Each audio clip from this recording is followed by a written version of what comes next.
Hello, friends. This is Dave Hurwitz, executive editor at ClassicsToday.com, here with the world's most beautiful melodies.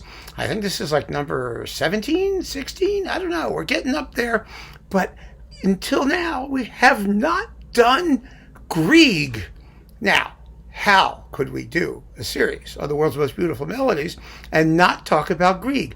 But these are not going to be the most obvious Griegisms. Well, I mean, so much of Grieg is so well known, all of it's a little obvious. But what I mean is, we're not going to do typically slow, lyrical, soggy tunes. We're doing quick, perky, interesting tunes. Two of them. And the first, well, I mean, you all know this, and if you don't, you're gonna love it, and you've heard it.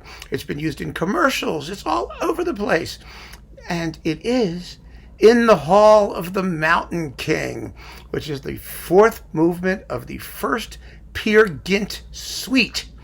Peer Gynt is a play, a drama in poetry by Heinrich Ibsen, and it is an extraordinary national epic in Norway. And Grieg wrote the incidental music to the play, incidental music being essentially film music. And one of those numbers is In the Hall of the Mountain King. I love In the Hall of the Mountain King. I got hooked on it when I was in fourth grade. And I need to tell you a little bit of background, because it was one of those pieces that totally sold me on classical music. It really did. The way I first heard In the Hall of the Mountain King was, we had a completely psychotic fourth grade teacher. Her name was Miss DeRosa. Now that I think she's gone to meet her maker, whoever that maker was, I think I can give her name, and I don't care because now I'm getting my revenge. Miss DeRosa was nuts. Miss DeRosa was a retired Reformed nun who had quit being a nun after the Second Vatican Council because she felt that the church was not strict enough for her. And she had ideas of discipline which she felt could best be experimented upon by sort of visiting them upon small children, such as yours truly. I went through my entire fourth grade year, not with a name, but with a number, because she believed that that encouraged discipline. I was number 10. That is how I was known in fourth grade. All of our papers had to have our number in the upper right-hand corner. No names. Margaret Angela was number 1 because her name began with an A. I felt very sorry for the people who were at the end of the alphabet because she felt that God had put them there for a purpose and singled them out for special treatment because they were down in the list of numbers. So I was number 10. I was kind of in the middle. And the reason that we had these numbers, aside from the fact that they enforced her idea of discipline, was that some of you, my older listeners, will remember this. Remember civil defense drills?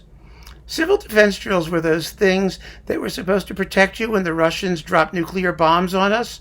And the way we were supposed to be protected when the Russians dropped nuclear bombs on us was by getting under your desk. That was going to protect you from the nuclear holocaust that was about to be unleashed. You got under your desk, and you didn't just sit there. You had to duck and cover. It was a special position. And then, once the nuclear bombs were done dropping, you were supposed to make it to the nearest fallout shelter, which in this case was the basement of the school, where you were supposed to stay until it was safe to come out. How anyone knew when it would be safe to come out, I mean, how anyone thought the school would survive having a nuclear bomb drop on it, was an entirely other issue. But of course, one of the fascinating things about the fallout shelter is that it was stocked with emergency rations that were supposed to last for hundreds of thousands of years. And that was the source of that wonderful rumor about how when they cleaned out the fallout shelter, all the biscuits were rotten except for a box of Hostess Twinkies, which had a shelf life of like decades. The shelf life of a Twinkie being one of the great mysteries of my grammar school years. Some of you may recall that as well. Anyway, Mr. Rose's theory was that when the nuclear bombs were dropping on us and the air raid sirens were going off and we were all evacuating or cowering under our desks or whatever we were doing, it would be very difficult for her to give voice commands because of the noise. But if we all had numbers instead of names, she could give us hand signals by number and tell us in what order to line up and where to go and how to do it. So we were all assigned numbers, which we were stuck with for the entirety of our fourth grade year. Anyway, so I was number 10. And one of the things we studied in geography was Norway. For some reason, that was considered suitable as a fourth grade geography topic. And she insisted that we know everything there was to know about Norway, including the Peer Gynt Suite No. 1 by Grieg. So we learned Grieg, who he was, and she played the Peer Gynt Suite No. 1. And she was particularly thrilled to be able to play Morning, which of course she described as morning in Norway, which of course it is not. In the play, it is actually morning in the Sahara Desert. But she didn't know that. All she knew was that Grieg was Norwegian. But at the end of the suite, she skipped Anitra's dance, by the way, because Anitra was considered too sexy, certainly for Mr. Rosa. Anyway, the last number was in the Hall of the Mountain King, and it blew me away because it was just so fascinating, so quirky. And I wonder how many of you, when you listen to it, you think about just how splendid the orchestration is. The very first note on stopped horns, with your hands stuffed in the bell so it makes that kazoo-like buzzing sound, the soft taps of the bass drum at the beginning of every phrase, the prowly sorcerer's apprentice type bassoons for the main melody, and the way that it slowly crescendos before the whole orchestra takes off, and then the big accelerando at the end as it gets faster and faster and wilder and wilder. Boy, did that capture my imagination. And I was just hooked. I'm still hooked on In the Hall of the Mountain King, and it is unquestionably one of the most beautiful melodies in the world. Grieg, by the way, compared it to cow shit. He said that it was just a piece of smug nationalist cow poo. That's how he described it, and I don't care. It's the best piece of cow poo I've ever heard in my life. I love it. And here we have a fabulous performance. This is the Grieg edition on Naxos with all of this stuff, led by Bjarte Engeset. And he's conducting the Malmö Symphony Orchestra and the Royal Scottish National Orchestra. These are fabulous performances. Let's listen to the entirety of In the Hall of the Mountain King as I relive my fabulous fourth grade childhood.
believe you me, it was the only good thing that Miss DeRosa ever did for us.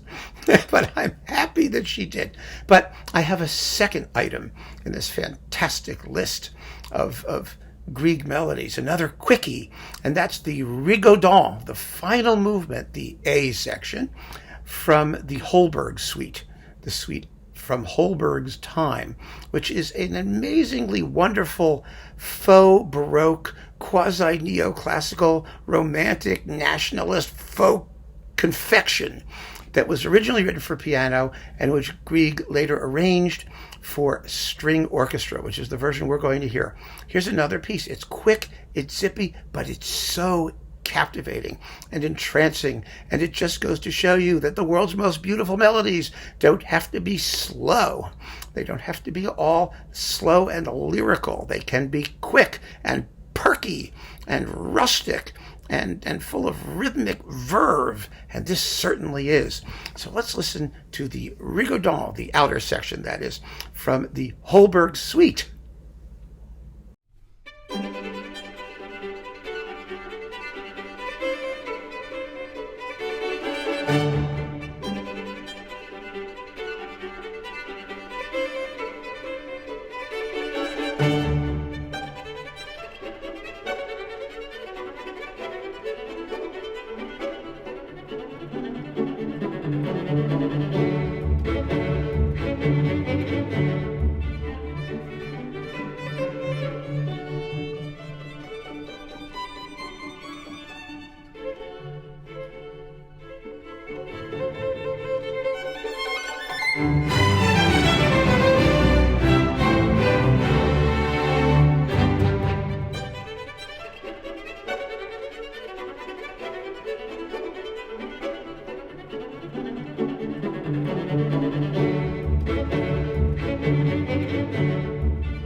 My God, that stuff's beautiful. And it's tunes like that made Grieg's career, that keep Grieg alive, his name alive, as one of the major composers. You know, Norwegians are a little sensitive about Grieg because he didn't really write much music in large forms. You know, there's one concerto, one quartet. There's a gorgeous cello sonata. The violin sonatas are beautiful, but basically, he's a miniaturist.